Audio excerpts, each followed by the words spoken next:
Hey crew, it's Pitt and I'm back with some more common sense. Today we are going to dive back into the works of Russell Bertrand. This is In Praise of Idleness and Other Essays. We are on Modern Homogeneity. We are reading aloud and discussing as we go along the various points that are brought to light by the text. It's not the format for everyone, but some people seem to find value in it, so you are more than welcome to tag along as we continue our exploration. Before we begin, however, if you are unfamiliar with me, any of my unconventional beliefs, or if at any point in time I lose you in the terminology, there will be several playlists linked in the corner above, in the box down below, along with the original source material, so that you can get a better understanding of who I am and why I say the things that I do. A particular note again today is almost certainly going to be the Exploring Ideologies playlist, where we talk about why communism and socialism are particularly horrible things to believe in. With that being said, we are going to dive in and continue our exploration of In Praise of Idleness with Modern Homogeneity. The European traveler in America, at least if I may judge by myself, is struck by two peculiarities. First, the extreme similarity of outlook in all parts of the United States, except the Old South. And secondly, the passionate desire of each locality to prove that it is peculiar and different from every other. They are indeed peculiar and different. There is an enormous difference between New Hampshire and Massachusetts, between New York State and Maine. There is an enormous difference between all of those and Ohio. There is peculiarities in every single state. Each one of them does things a little bit different. It is one of the strengths of our republic. The second of these is, of course, caused by the first. Every place wishes to have a reason for local pride, and therefore cherishes whatever is distinctive in the way of geography or history or tradition, which would be differentiation, correct? If there is different geography, it is different. If there is different history, it is different. And if there is different tradition, it is different.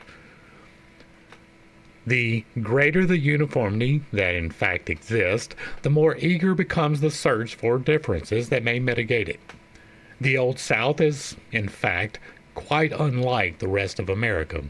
So unlike that one feels as if one had arrived in a different country. It is agricultural, aristocratic, and retrospective, whereas the rest of America is industrial, democratic, and prospective.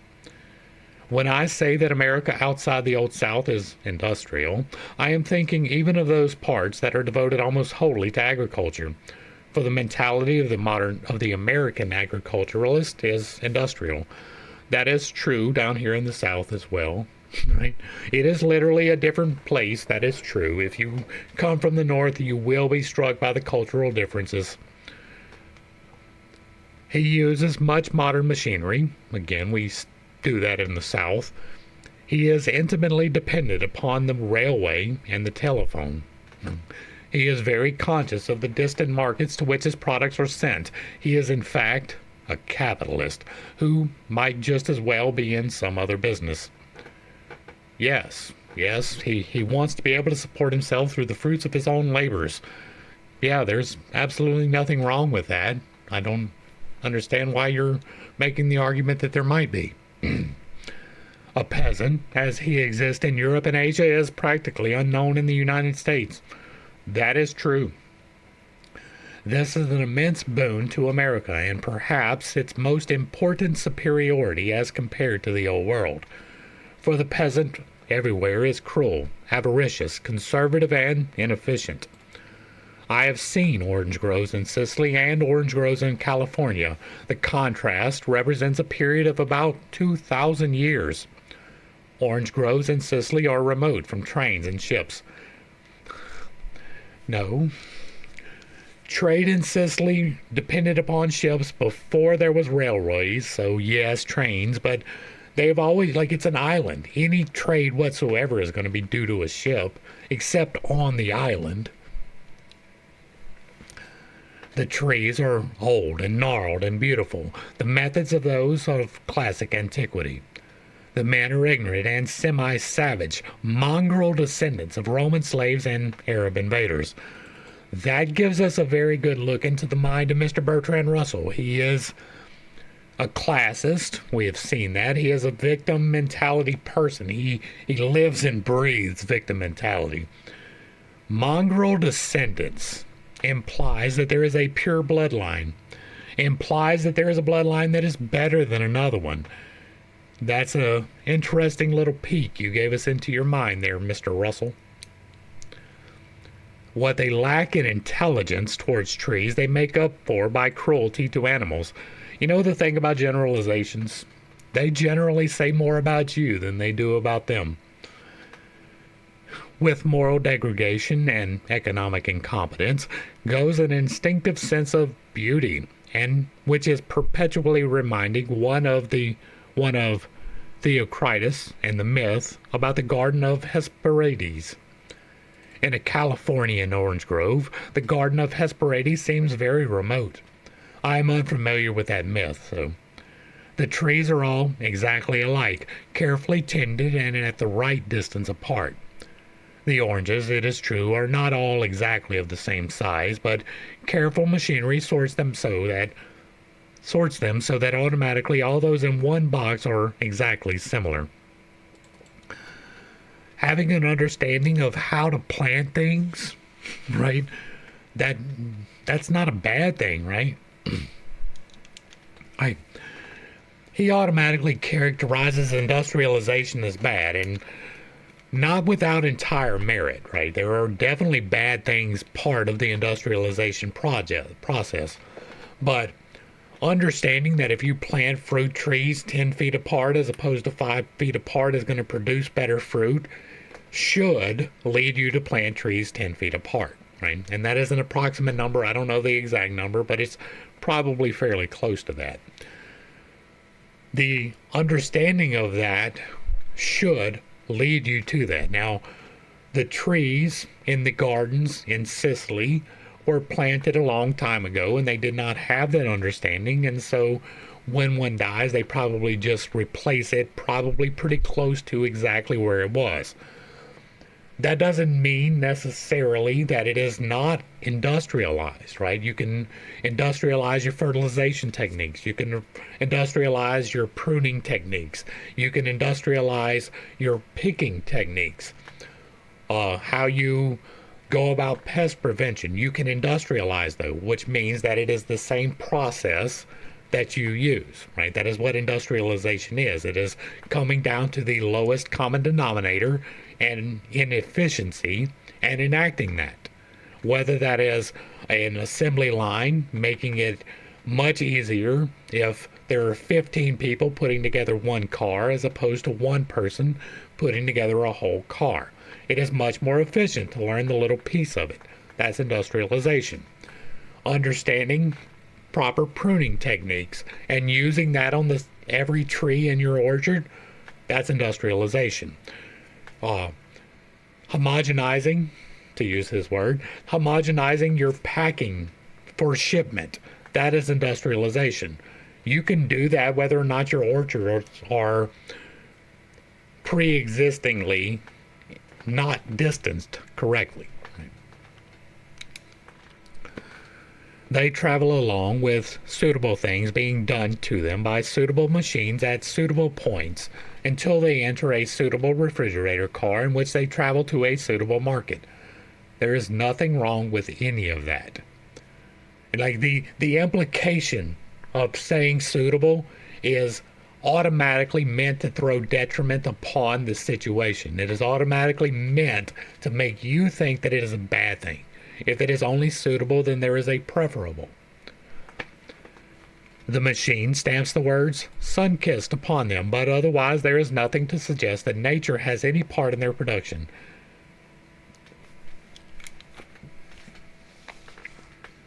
Are you kidding me?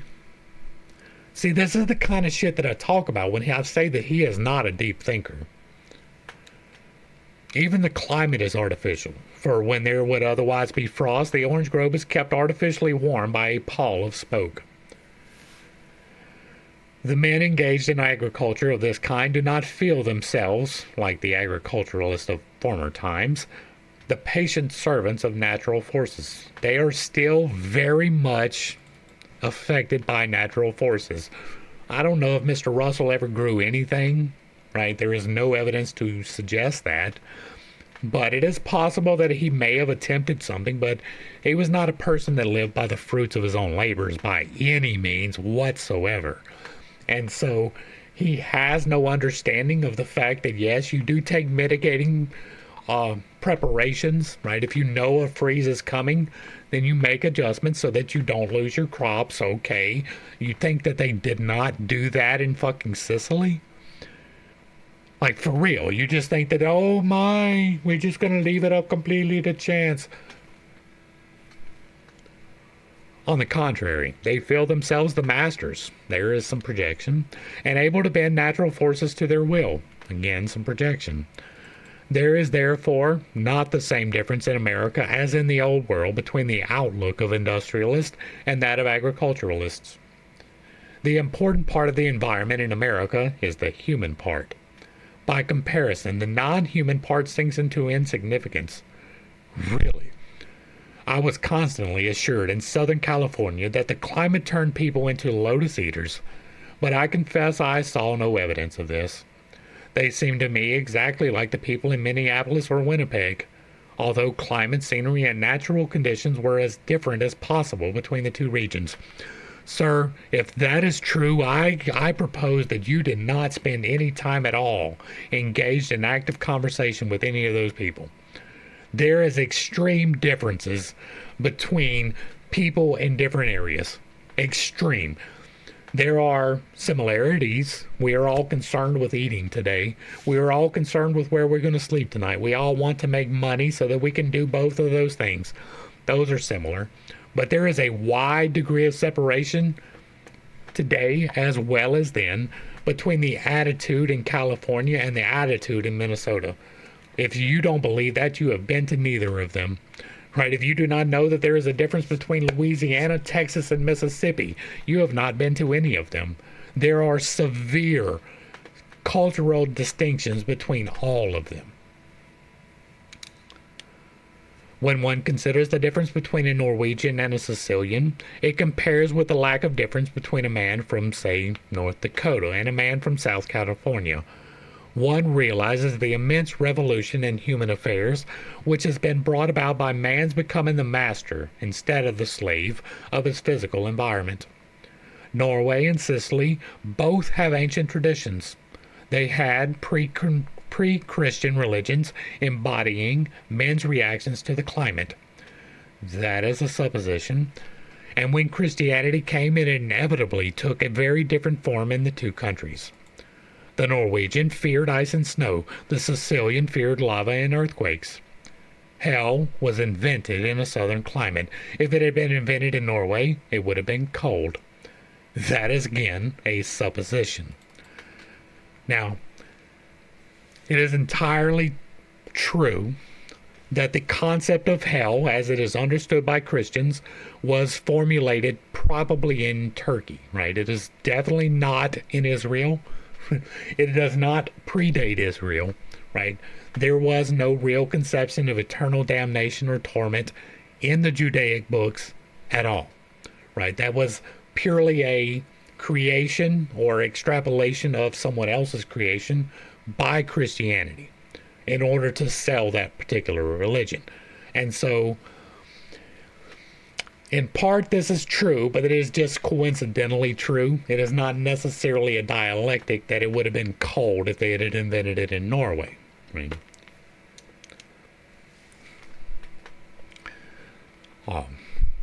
In both, it is a stringency upon the money market. This illustrates the unimportance of climate in modern life. That is, no, like even today, we have modern methods that we use for irrigation, right? Forced pumping, canals, like we have a water distribution system that rivals the Romans. And still, much of our farming depends upon the climate, right? If there is no rain in Idaho, there's no potatoes in Idaho. If there's no rain in Nebraska, there's no wheat in Nebraska. If there's no rain in Louisiana, we don't grow cotton or soybeans, right? If we have a drought, it severely affects us. That alone proves this statement untrue, right? It is speculative. He is trying to prove a point, but he is completely wrong in his point. Climate absolutely does influence. Still today, 100 years later from this, everything that has to do with agriculture, even with our modern industrialization. America is a man-made world. Moreover, it is a world which man has made by means of machinery. So there was no America prior to machinery, before the Industrial Revolution really kicked in. There was nothing going on here. We didn't have settlements across half of this continent before the railway was even a thing, before cars were thought of. We didn't have any of that. I am thinking not only of the physical environment, but also, and quite as much, of thoughts and emotions. Consider a really stirring murder. The murderer, it is true, may be primitive in his methods, but those who spread the knowledge of his deed do so by means of all the latest resources of science. Does that not happen in Europe? Not only in the great cities, but in lonely farms on the prairie and in mining cars in the Rockies, mining camps in the Rockies. I hate that the translation has all these inconsistencies, but the radio disseminates all the latest information so that half the topics of conversation on a given day are the same in every household throughout the country. That is due to propaganda, and that is true, but again, it is not as vitally important as he is saying it is. As I was crossing the plains in the train, endeavoring not to hear a loudspeaker and bellowing advertisements of soap, an old farmer came up to me with a beaming face and said, "Wherever you go nowadays, you can't get away from civilization." Alas, how true. I was endeavoring to read Virginia Woolf, but the advertisements won the day. That's your discipline, sir. Like, yes, you can hear it, but it's easy to ignore, right? We do it all the time. Uniformity and again, this is also not true either. You can go places still today and get away from civilization. Now, I'm not entirely sure when the National Park Service came into being in the way that it is now. It was during Teddy Roosevelt, I know that, but the exact dates elude me, but it was probably pretty close to this, maybe a little precedent too. You can go to Yosemite, right? You can go to the Grand Tetons. You can go to the Atchafalaya Basin. There are a lot of places still today you can go and get completely away from civilization 100 years, again, after this particular epoch of time. And reading Virginia Woolf, that lets us know a lot right there. Uniformity in the physical apparatus of life would be no grave matter, but uniformity in matters of thought and opinion is much more dangerous. It is, however, a quite inevitable result of modern inventions. Production is cheaper when it is unified and on a large scale than when it is divided into a number of small units. This applies quite as much to the production of opinions as to the production of pens. We still today, again, have a great diversity of opinions, and if you don't believe that, watch back through my videos and see how much I piss you off. The principal sources of opinion in the present day are the schools, the churches, and the press, the cinema, and the radio. Those are all still very good propaganda devices. And they do shape thought, right? I'm not trying to take away from that. I'm taking away from the idea that we are all heterogeneous, that we all have the exact same thoughts, right? Or homogeneous, not heterogeneous. We do not share the same thoughts. We don't even share the same practical application of the scientific theories that are expounded upon us through propaganda, right? There are people that still believe the earth is flat. There are still people that believe that we never went to the moon. There are people that believe there is a firmament that separates the waters above from the waters below.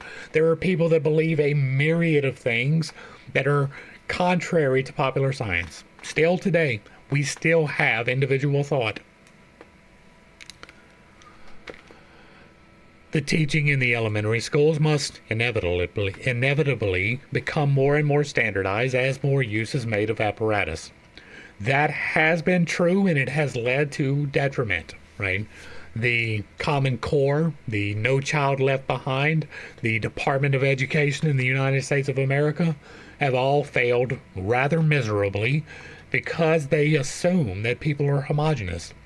They do not take into account individualization, different learning patterns. Some people are visual learners, some people are hands-on, some people require taking notes, some people just need to listen to it. That is all different.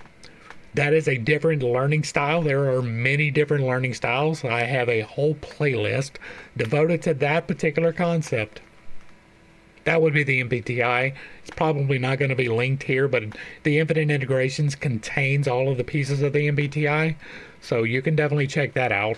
People think in different ways, and if you can figure out the way that you think, you can actually affect change in your life much more effectively. It may, I think, be assumed that both the cinema and the radio will play a rapidly increasing part in school education in the near future. That, however, is not true, right? We do have resources that we use that are standardized, right? So there are lessons that you get from video. That has been true the whole time that I came up, right? There are certain things that they bring in that are standardized. But for the most part, your learning is dependent upon your teacher's lesson plan. Some of that is homogenized, I will grant that, but a lot of it is left up to the individual teacher to enact. The more that we get away from that, the worse off we are, right? The more that we try to standardize and homogenize, the worse off we are. Diversity of thought is a wonderful thing. Like, even if you believe that the earth is flat, I dismiss that idea, right? I do not entertain that idea because I personally have seen the curvature of the earth.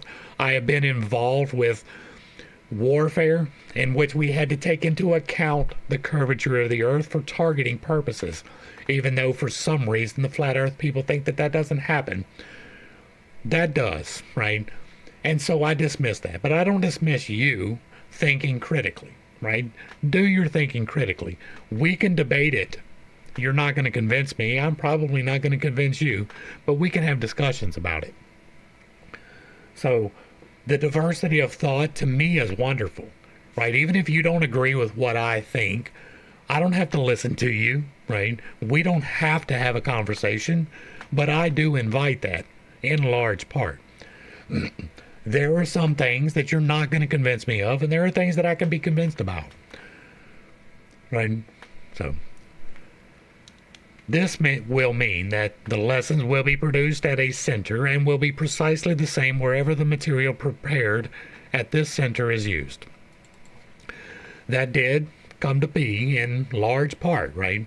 The Common Core, again, being an abyssal failure, was that trying to be enacted. And it's still a thing. We haven't got rid of it quite yet, but hopefully this is the year for getting rid of the Department of Education. Some churches, I am told, send out every week a model sermon to all of the less educated of their clergy, who, if they are governed by the ordinary laws of human nature, are no doubt grateful for being saved the trouble of composing a sermon of their own. That is still true today, too. Today, there are subscription services that you can subscribe to get a sermon sent to you. This model sermon, of course, deals with some burning topic of the moment and aims at arousing a given mass of emotion throughout the length and breadth of the land. The same thing applies in a higher degree to the press, which receives everywhere the same telegraphic news and is syndicated on a large scale. Reviews of my books, I find, except in the best newspapers, verbally the same from New York to San Francisco and from Maine to Texas, except that they become shorter as one travels from the northeast to the southwest. That's got a lot to do with the fact that your ideas are not great. Not to say that this doesn't happen, right? The press is absolutely one of the worst propagandistic arms of our democracy or our republic.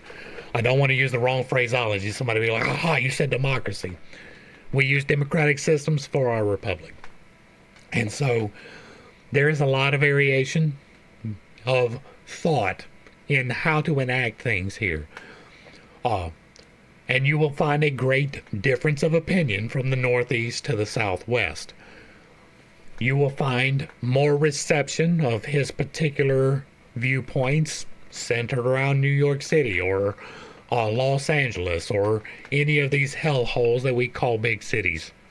You will find a lot less acceptance of it outside of that, and so there is less need for anybody to see a review of your book.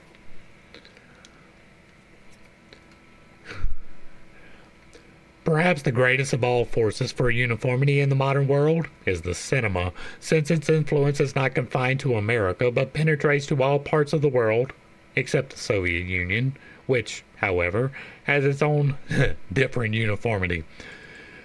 The cinema embodies, broadly speaking, Hollywood's opinion of what is liked in the Middle West. Not necessarily these days. Our emotions in regard, it is definitely a propaganda arm just as much as the news is.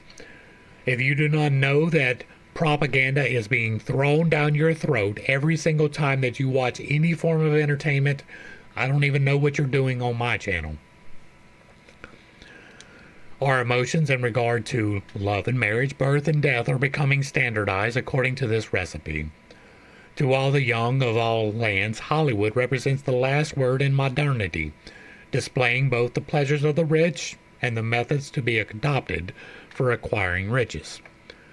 I suppose the talkies will lead, before long, to the adoption of a universal language, which will be that of Hollywood. That did not necessarily happen, even though English is a predominant force.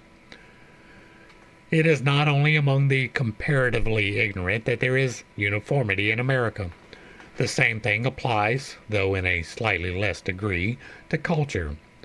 I visited bookshops in every part of the country and found everywhere the same bestsellers prominently displayed. So far as I could judge, the cultured ladies of America buy, every year, about a dozen books, the same dozen everywhere. To an author, this is a very satisfactory state of affairs, provided he is one of the dozen.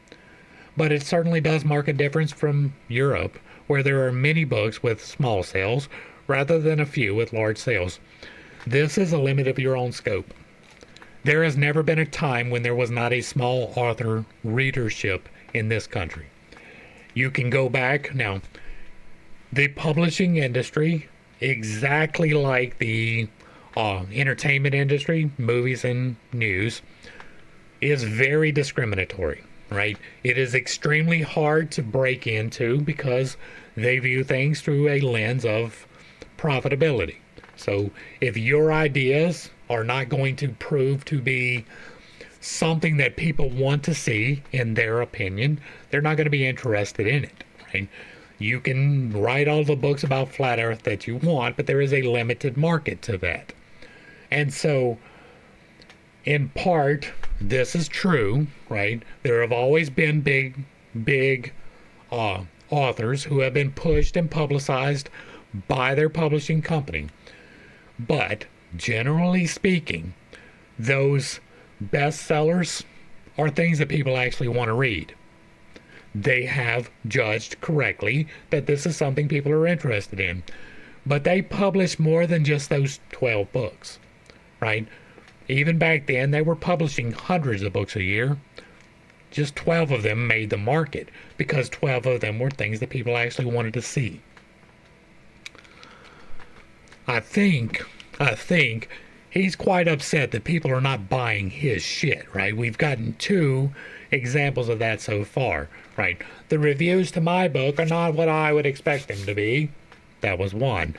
These books are sold in the store and it's only these 12. That's another one, right? That's some victim mentality shit. Maybe adjust your thoughts. It must not be supposed that the tendency towards uniformity is either wholly good or wholly bad. That I agree with.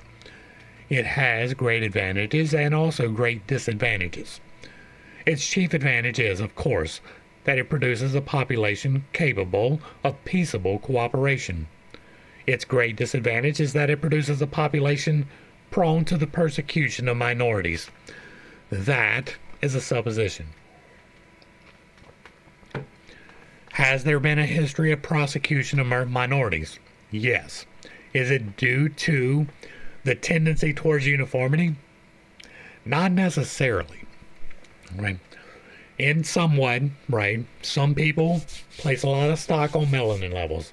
Granted, that was a type of uniformity, but please bear in mind, there was like 3% of the population that ever owned slaves. 97% of the population never owned slaves. They were widely varied in tone, tenor, and ethnicity, right? An Italian is not the same as a German. A German is not the same as the French. French are not the same as Polish. Those are all classified together as white. They're not, right? Italians were treated like shit by other white people. Irish treated like shit by other white people.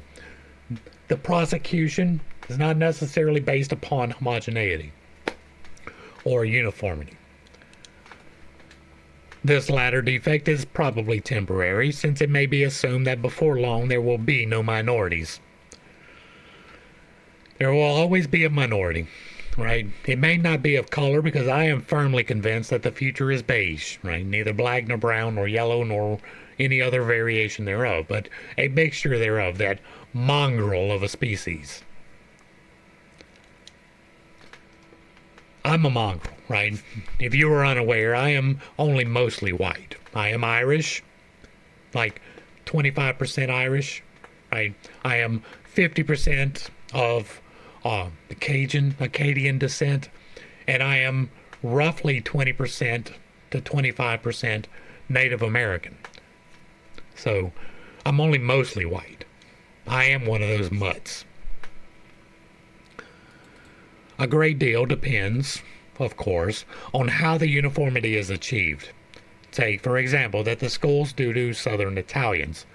Southern Italians have been distinguished throughout history for murder, graft, and aesthetic sensibility. The public schools effectively cure them of the last of these three, and to that extent assimilate them to Native American population. But in regard to the other two distinctive qualities, I gather that the success of the schools is less marked. Boy, this is going to be a controversial one, right? So you're telling me that they are genetically predisposed to what was it? It was murder and graft. They're genetically predisposed to that? Boy, oh boy, oh, it's no wonder why you were a socialist. This illustrates one of the dangers of uniformity as an aim. Good qualities are easier to destroy than bad ones. And therefore, uniformity is most easily achieved by lowering all standards. That is a truth, right? That is a problem in our military today. It is, of course, clear that a country with a large foreign population must endeavor, through its schools, to assimilate the children of immigrants, and therefore a certain degree of Americanization is inevitable. It is, however, unfortunate that a large part of this process should be effected by means of a somewhat blatant nationalism. There's no other way to do it. America is already the strongest country in the world, and its preponderance is continually increasing. This fact naturally inspires fear in Europe, and the fear is increased by everything suggesting militant nationalism. It may be the destiny of America to teach political good sense to Europe, but I am afraid that the pupil is sure to prove refractory. One of the reasons why we have such a wide, diverse base here in the United States is because we have decided that nationalism is going to be the way to go, as opposed to the individualism of the different races, right? We are a melting pot. What that means is that the Irish and the Acadians come together and they form mutual cultural applications, right? The different foods that we eat, right? Those are blends. They are because of this nation and its idea of assimilating all cultures into a one overarching accepting culture is only achievable because of our nationalism. People will cling to an ism. It doesn't matter what the ism is. If you are presented with racism and that is your hope for getting out, you are going to cling to that. If we supplant racism with nationalism, we are working towards the greater good of the nation, as opposed to the race or the sex or the class. We here are for the improvement of this nation, as opposed to the individual differentiations. That is why the exclusion, right? We get these pockets where people refuse to assimilate, right? People come across our border illegally and they congregate and they do not assimilate. They cling to a language, they cling to a culture without accepting anyone else's culture or distributing their culture to others. That is the problem that we face, not nationalism, right? It is the exclusionarianism as opposed to nationalism. People who come here and legally migrate assimilate. They learn the language. Even though we do not have an official language, they learn the culture. These things are part of our national identity. And if it was not for the national identity, it would probably be based upon racism. With a tendency towards uniformity in America, there goes, as it seems to me, a mistaken conception of democracy. Hold on.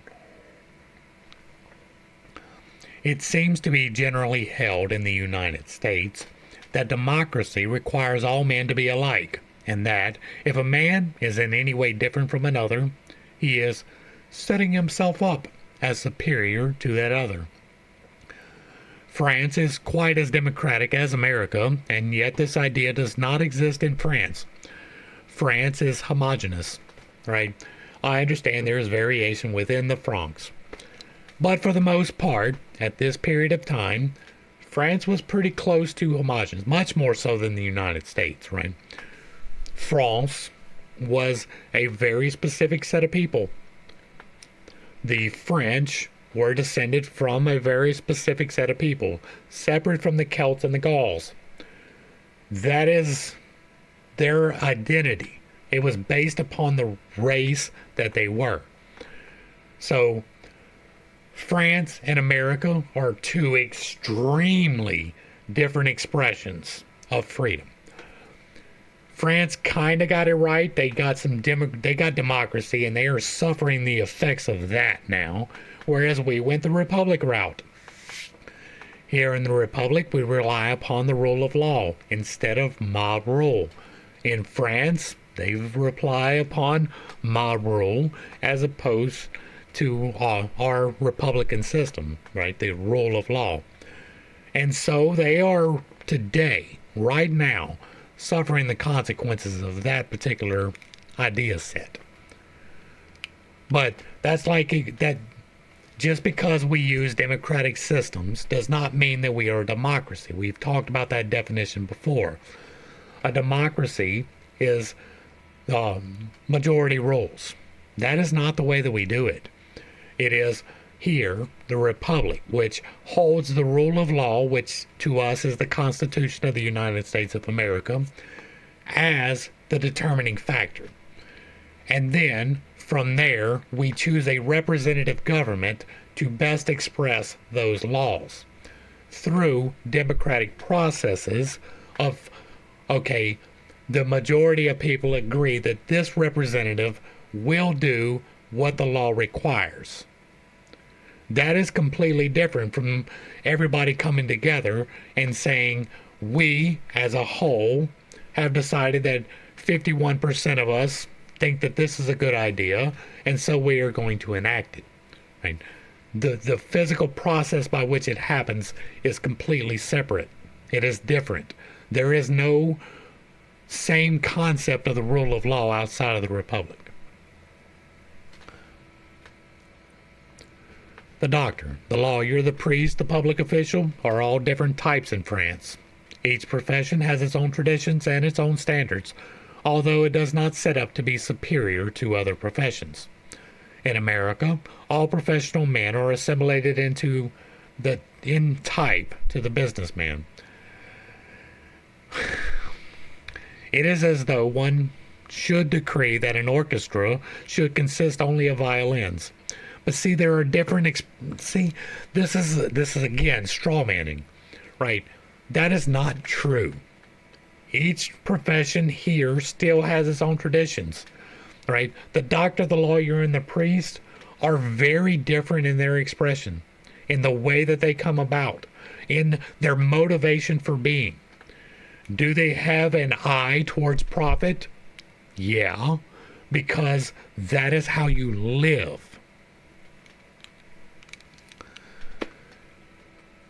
It is as though one should decree that an orchestra should consist only of violins. There does not seem to be an adequate understanding of the fact that society should be a pattern or an organism in which different organs play different parts. That is you projecting that. That does not mean that it is not a thing. Imagine the eye and the ear quarreling as to who is better to see or to hear, and deciding that each would do neither since neither could do both. This, it seems to me, would be democracy as understood in America. That is because you don't understand what democracy is. And that is so very much not what we do, right? There is so much variation between our states and even between the different organizations within the states, right? These professional organizations array themselves in different ways. The culture of all of the states don't even agree with each other, right? The difference between Colorado and Oklahoma is so marked that it would not, like if they were countries, they would probably be at war with each other.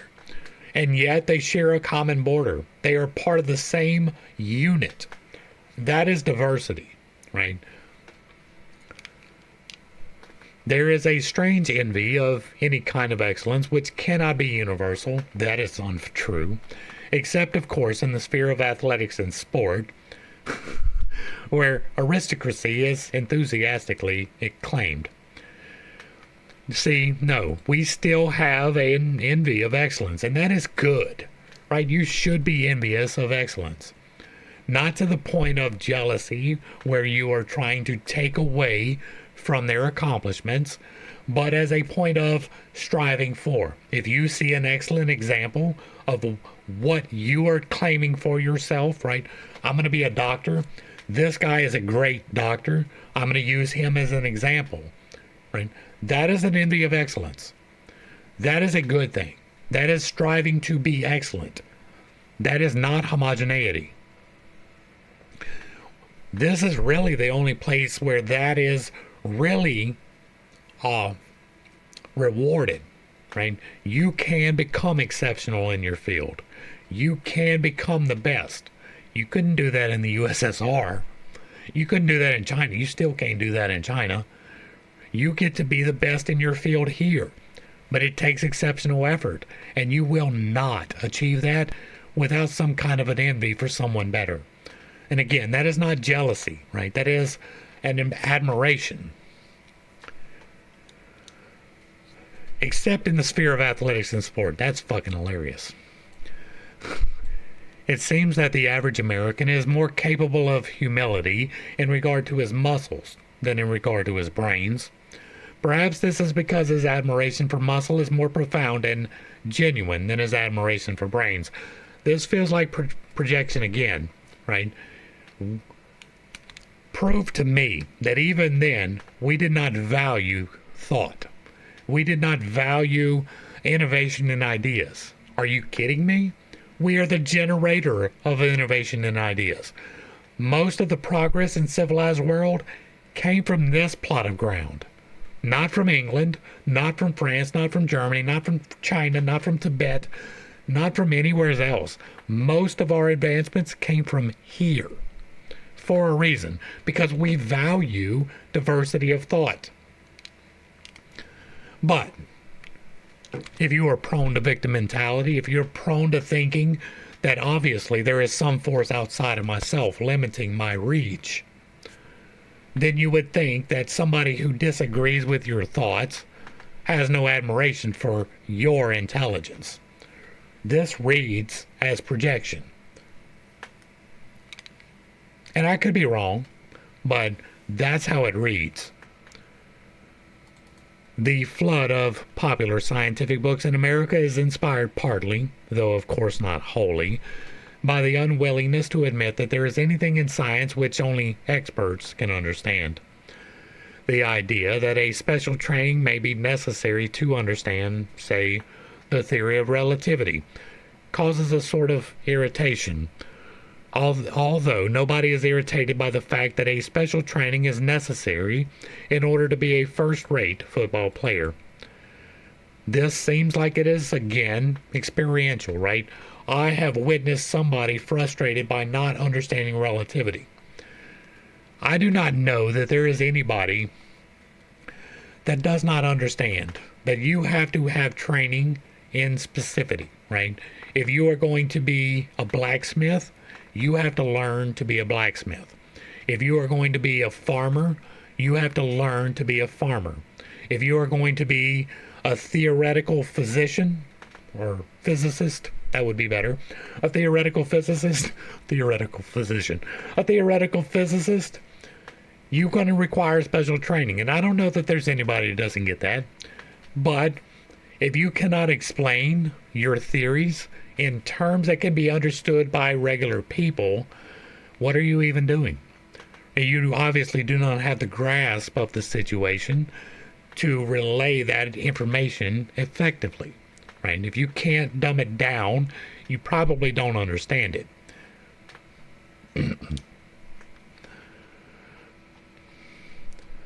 Achieved eminence is perhaps more admired in America than in any other country, but yet we're homogenous.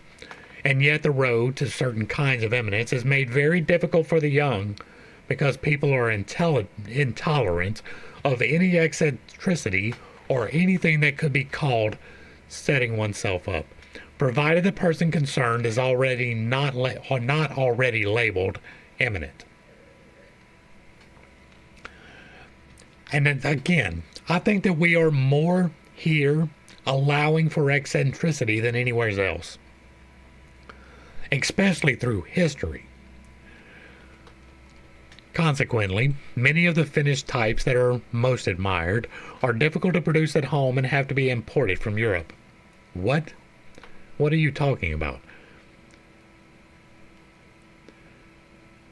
Alright, so we're going to reread it. Achieved eminence is perhaps more admired in America than in any other country, and yet the road to certain kinds of eminence is made very difficult for the young, because people are intolerant of any eccentricity or anything that could be called setting oneself up, provided the person concerned is not already labeled eminent. Consequently, many of the finished types that are most admired and difficult to produce at home and have to be imported from Europe. This fact is bound up with standardization and uniformity. So, you're talking about finished types of eminence?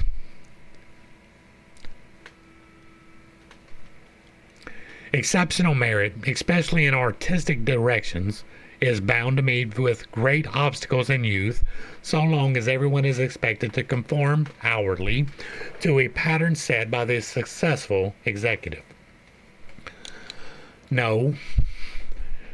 Exceptions happen all of the time. People break and deviate all of the time, and those are the people who are more successful. Right? If you are doing something exactly like something else, there's a little bit of competition, but there's no real differentiation. If, however, your product exceeds the expectations, there is exceptionalism. That leads to less competition. It leads to you being exceptional, eminent, if you will. Eminence of thought. We have indeed brought other thinkers here, right? Most notably, Operation Paperclip. But despite that, many of our things were solely ours. The cotton gin, which led to the Industrial Revolution in fullness. The standardization of production of vehicles, Mr. Henry Ford. Those things came from here. They were exceptional and they led to eminence and the market, right? Cornering the market. The first person who, or Henry Ford, when he created the assembly line, created a niche by which he was able to flood the market with cars at a much more affordable price, and therefore he achieved eminence.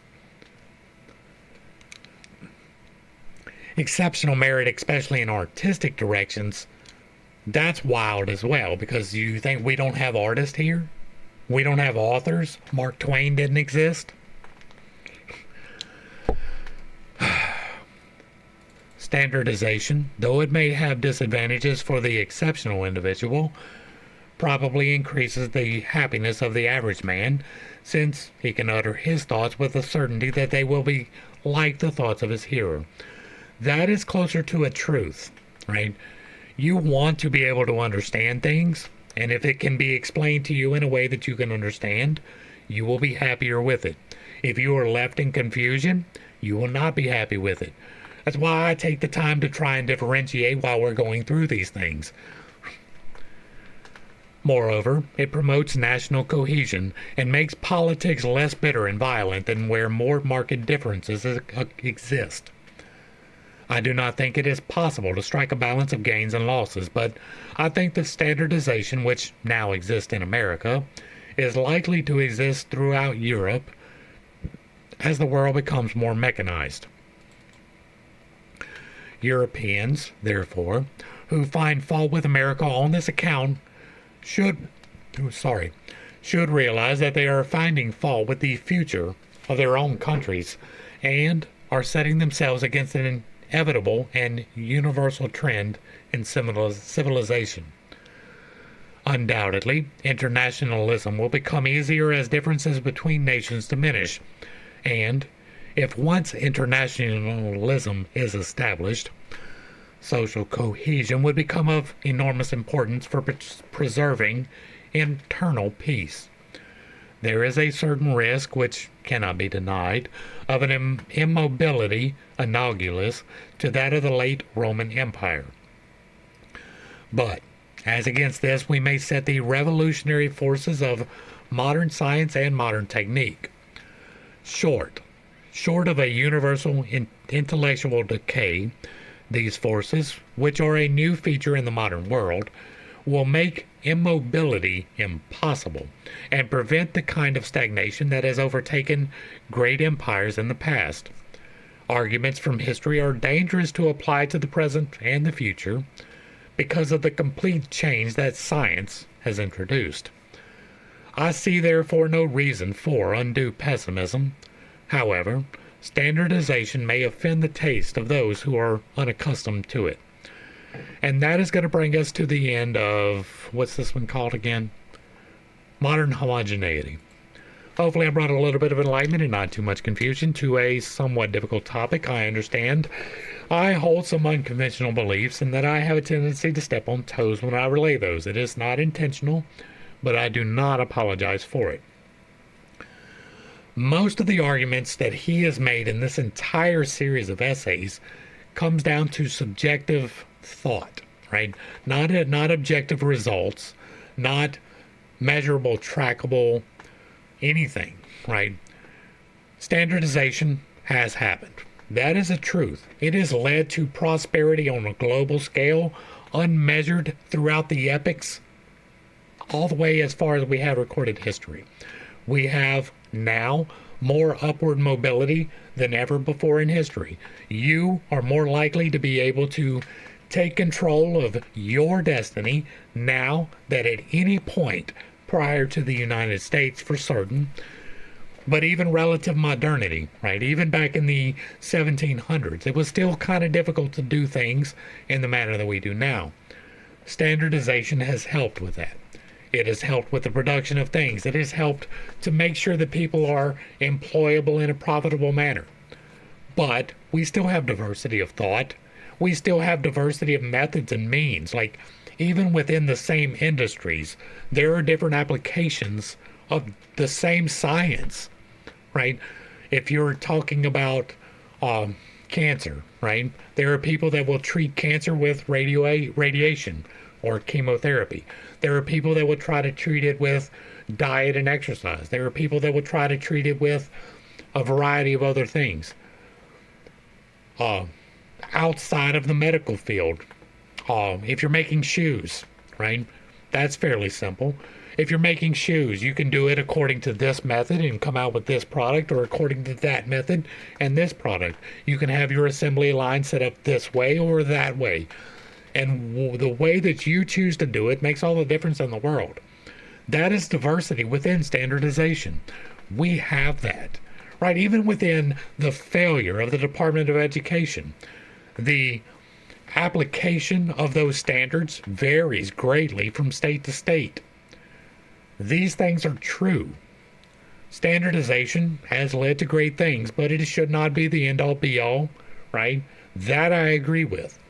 We should absolutely keep our diversity right at the top. We are a melting pot. We assimilate everybody's things. That is because of our value on diversity, and we should absolutely cling to that. If you like what I'm doing over here, let me know down below. Give me a like, share, a sub. Throw me a comment. If you agree or disagree with anything that I've said, drop it in the comments, and if it remains respectful, it gets to remain up. If there is another work you would like to see me discuss, as we are doing here, drop that in the comments as well. And if you really like what I'm doing, hit me with that super thanks. To the crew, thanks for hanging out. I appreciate every single minute that you are here with me, and I am praying for you every single day. Until next time, I love you. God loves you. You are perfect, whole, and complete just the way that you are. And this has been Pitt State. Peace.